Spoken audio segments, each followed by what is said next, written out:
Antes de realizar el ejemplo número 2, vamos a dar un pequeño vistazo a algunos conceptos de resonancia. Bueno, resonancia existen de varios tipos. Acá les muestro unos cuantos, que son la resonancia mecánica, química, magnética nuclear, electromagnética, entre otros. Quizá algunos puedan recordarse en la universidad, pues llevábamos lo que es la resonancia eléctrica en circuitos RLC. Esta tiene un comportamiento similar y también tiene sus consecuencias. Nosotros nos vamos a plasmar más en lo que es la resonancia mecánica. Bueno, básicamente la resonancia mecánica es cuando un sistema mecánico, un cuerpo, un diseño, ¿no? Vibra en respuesta a una fuerza que tiene una frecuencia, ¿no? Tiene una frecuencia, una amplitud y también un periodo.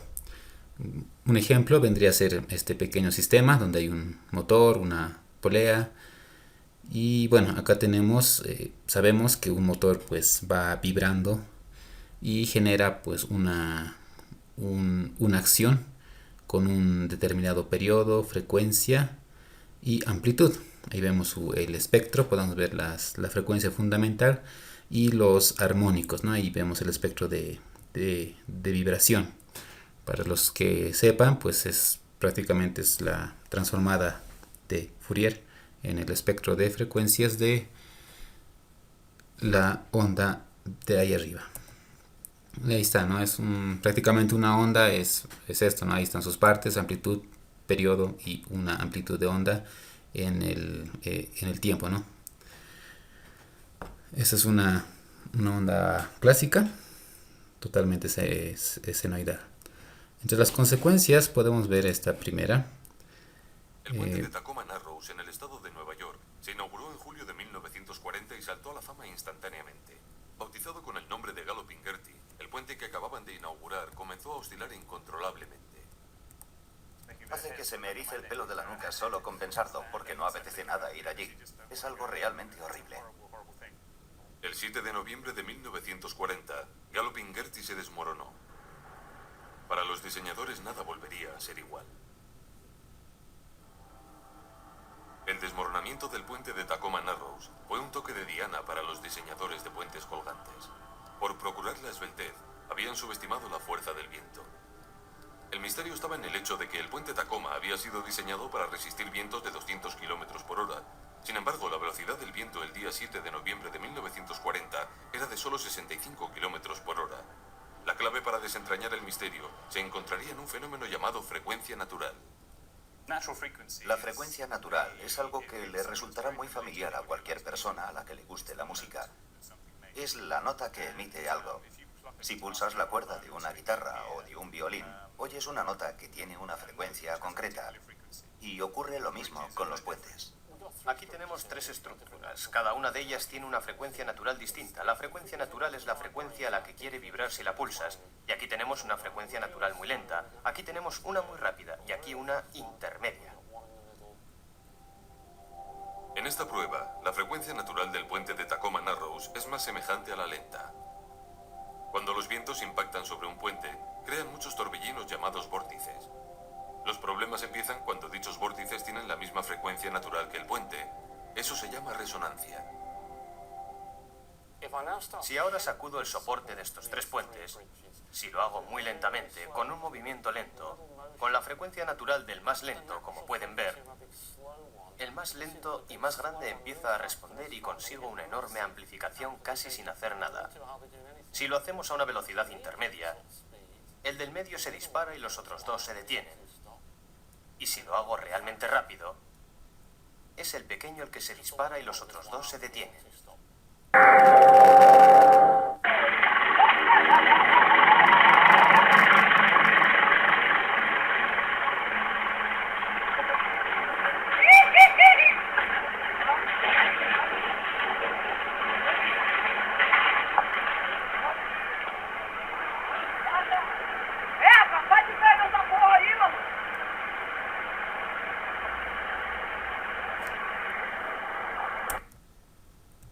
Waves from a punch can do damage to the human body.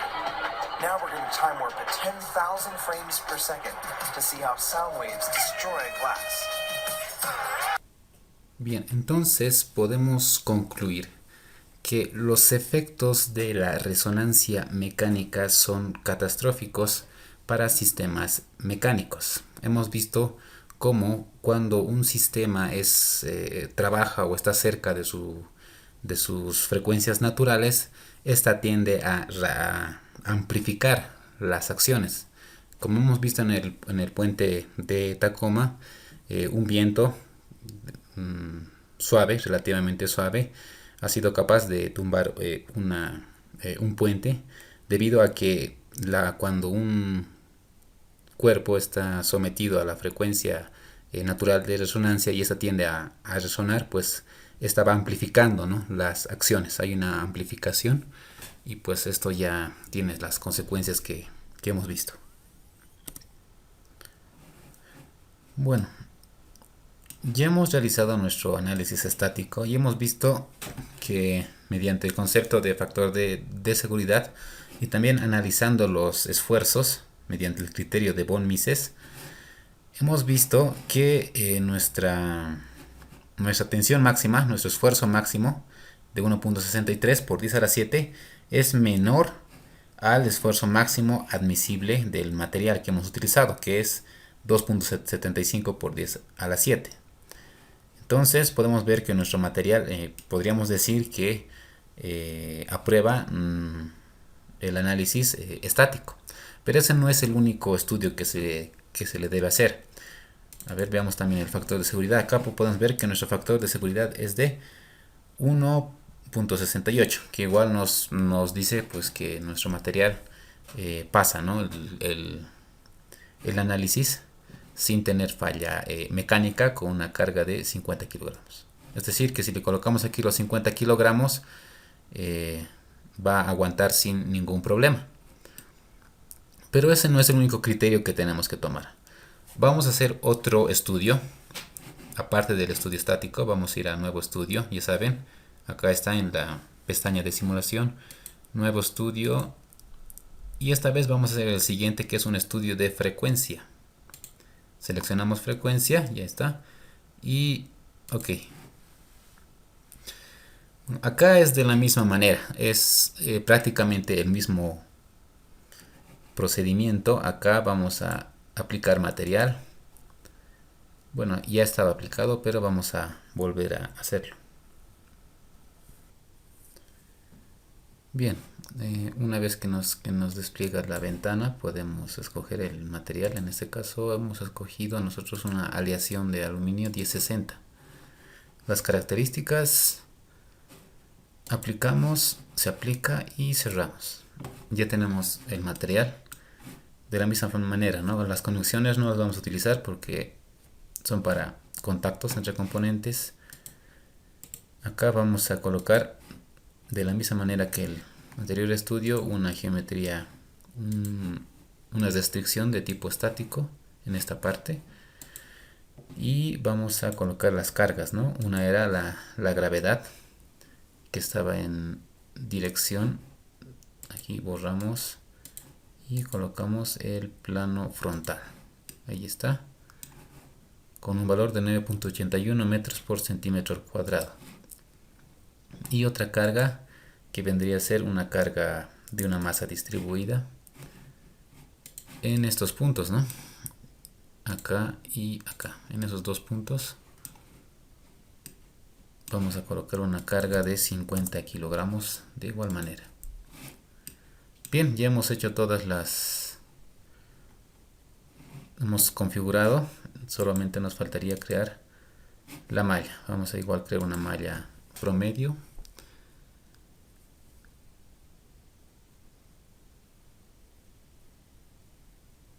Bien, ya tenemos una malla promedio. Ustedes también pueden ir probando cuáles van a ser los tamaños de los elementos, ¿no? Si yo coloco en una malla más gruesa o una malla más fina. En este caso eso es una malla de unas dimensiones promedio según lo que nos recomienda SolidWorks.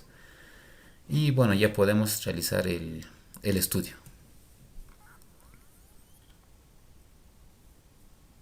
Bueno, acá me sale un error que también puede salirles a ustedes. Y este error me tiene... está ligado con el solver. Y suele salir siempre cuando realizamos nuestro primer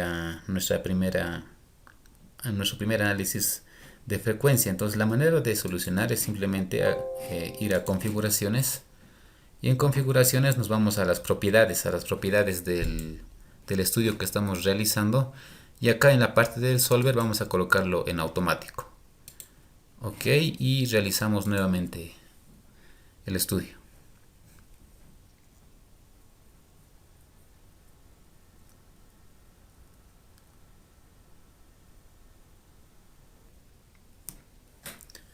Bien, una vez que nos muestran los resultados, podemos ver la gráfica, el diagrama y la correspondiente leyenda de las amplitudes resultantes. Lo importante en un análisis de frecuencia es el resultado que nos da los análisis modales, es decir, las frecuencias naturales de vibración. Los resultados se nos muestran de menor a mayor y van a ser los primeros 5. Acá podemos ver que el primero es de 31.5 Hz. Vendría a ser nuestra primera frecuencia natural para una resonancia mecánica. Y resonaría de esta manera. Después vamos a ver la amplitud 2 con una frecuencia natural de 34 Hz, 34.4. Y ese sería el modo de resonancia. Y de igual forma podemos ver las distintas amplitudes. La amplitud 3 que tiene 67 Hz, el modo 4 que es 96 Hz, y el modo 5, ¿no?, que es 216 Hz, y también el modo en el cual este va a ir resonando. Este vendría a ser el quinto. Por defecto nos va a mostrar las primeras 5 frecuencias naturales. Nosotros podemos ir amplificando o ampliando el número de estudios yendo a frecuencia, propiedades, y podemos aumentar acá ya no 5, sino van a ser unos 8. Vamos a captar las primeras 8 frecuencias naturales.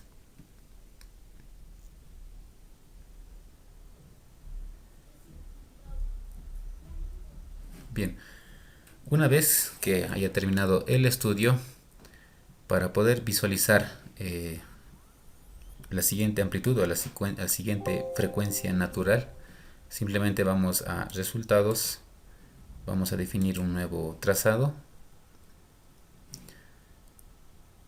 Puede ser una frecuencia, amplitud de resultante, y acá vamos a decirle el modo, ¿no?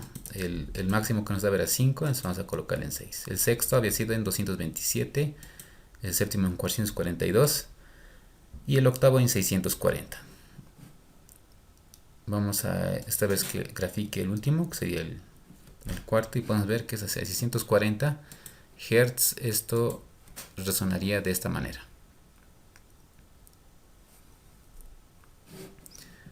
Bien, ahora esto ¿para qué nos sirve? ¿Para qué nos sirve analizar estas frecuencias? Más allá de lo que hayamos visto, cuáles son las consecuencias catastróficas que tienen, ¿no?, el tener o haber llegado a una frecuencia de resonancia. La primera es que, por ejemplo, acá tenemos que verificar de que la frecuencia, o sea, cualquier tipo de material va a tener sus frecuencias naturales, cualquier tipo de geometría. Lo que el diseñador debe cuidar es que estas frecuencias no estén lejos o no se acerquen mucho a las frecuencias de trabajo de la pieza. Por ejemplo, en este caso nuestra pieza es un elemento de una prótesis, y las cargas o las frecuencias de las cargas pues van a ser las acciones del usuario, tanto cuando está caminando o cuando está corriendo. Pero ni caminar ni correr van a tener una frecuencia de 31 Hz, es decir que la persona es muy improbable de que pueda caminar o correr a una frecuencia de 31 Hz. Así que podríamos decir que está muy lejos de tener esa frecuencia de carga y descarga en ese punto, ¿no? En este caso. Pero si llegase el caso de que, digamos, yo estoy fabricando una máquina o un dispositivo con un motor que funciona a 50 Hz o 60 Hz, y yo hago este análisis de frecuencia y me encuentro con que una de estas frecuencias es muy cercano o igual a la frecuencia a la cual va a estar trabajando, digamos aquí no me aparece 60 o 50 Hz, entonces yo lo que debo hacer es modificar, ¿no? Puedo modificar el material o puedo modificar un poco la geometría. Por ejemplo, en este caso, imaginemos que su frecuencia es una frecuencia acá peligrosa, a la cual no puede trabajar esta pieza. Entonces yo puedo acá hacer algunas modificaciones. Por ejemplo, acá podemos reforzar, digamos, estas partes. Vamos a colocarle un redondeo de 5 milímetros acá. También podría hacerlo acá y hacer algunas modificaciones, ¿no? Entonces cuando yo modifico un poco la geometría o voy reforzando algunas partes, estas frecuencias van a modificarse también. Acá ya está. Con las modificaciones vuelvo a hacer el estudio.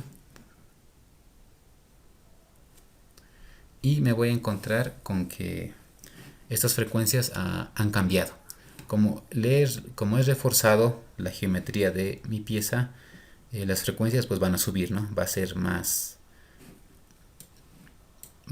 rígido mi pieza y por consiguiente pues estas frecuencias naturales van a ser más altas y se van a alejar aún más de la frecuencia. A ver, ahí está, ¿no? Ahora mi primera frecuencia es 31, 34. Se han modificado un poco, pero yo puedo ir modificando haciendo cambios más drásticos y puedo ir alejándome de las frecuencias peligrosas, y eso ya depende de qué diseño estoy haciendo y cuál es la finalidad. En nuestro caso, ya saben, es para una persona no va a trabajar de ninguna manera a esa frecuencia, o bueno, es improbable, así que pasaría este estudio. Ahora algo más, acá, ¿qué es lo que me dice estos números, ¿no? Aquí podemos ver, esto es la amplitud, ¿no?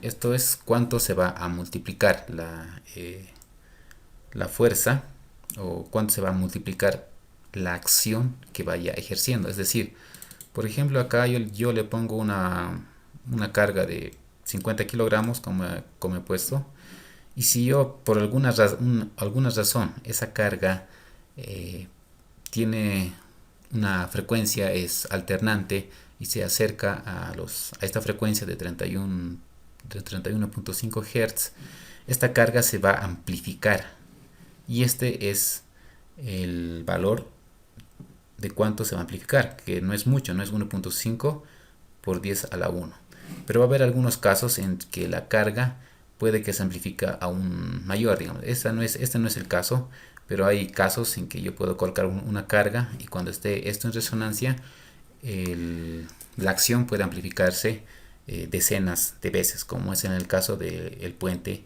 que hemos visto en la teoría. Y bueno, eso es todo lo que me muestra esto. Simplemente la amplificación, cuánto se amplifica la acción en esta pieza cuando está a una frecuencia natural de resonancia.